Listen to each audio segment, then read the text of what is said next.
Hello and welcome back. Today we're looking at the Remington Rand ERRS series. Now the ERRS, which stands for Experimental Remington Rand series, and they were identified with a prefix, of course, number ERRS, and they started with serial number 1. Now the highest number and total are not known. And the engineering department at Remington Rand conducted many experiments on their pistols to improve their product. Remington Rand, of course, was a leader in the business machine industry prior to World War II, and they took no exception to the production of the Model 1911A1. Now, some of the observed differences in these are parkerizing and machining, and Remington Rand had some major accomplishments during World War II. They developed the hard slides, which eliminated the recoil plates that Colt had put in 1937. Now, the hard slides were adopted by Colt after the war. And they also developed a new method of broaching the slideways on the receiver, which assured a perfect interchangeability between the pistols. And this, of course, was later adopted during World War II by Colt and Ithaca. Now, the company also pioneered the ACP tempering process for extractor and other parts. And so some of the observed differences in these, in Charles Clausen's book, number 38 has black stocks on it, so they experimented with all sorts of different things on these.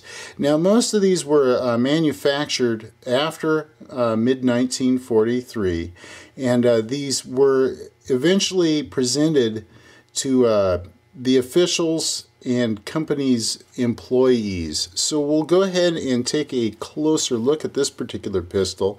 And one of the first things you can note with this has the older style grips. It's missing the reinforcing rings around here, although they are plastic and they are marked with the K in there for K's Manufacturing, the fiber company that made most of these.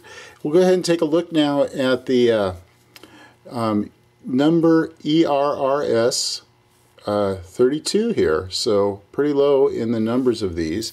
And then we'll flip it over and we'll look at the other roll marking here that happens to be on this, which is Remington Rand Inc., Syracuse, New York. Now, one of the first things you'll notice about this pistol is the lack of roll markings. If we flip it back over here, of course, it's missing the frame mark here that would say Model 1911A1.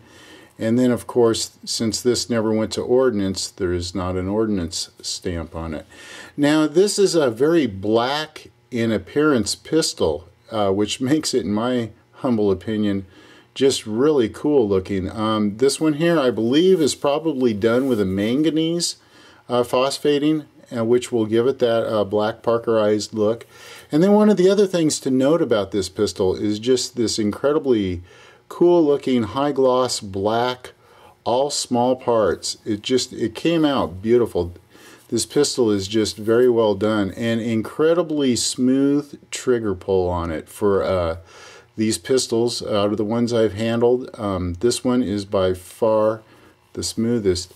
And then we'll go ahead and take a look at some of the checkering on this. And that's one of the things I've noticed also about these Remington Rands, is the incredibly fine checkering that they were able to obtain, how even and well done it is, where you'll notice in some of the other manufacturers that it's not quite as well done. And here you can see this, how fine that is on the hammer. And this is, of course, not a flange dialed hammer, so different note. We have a type 5 or 6 rear sight on this.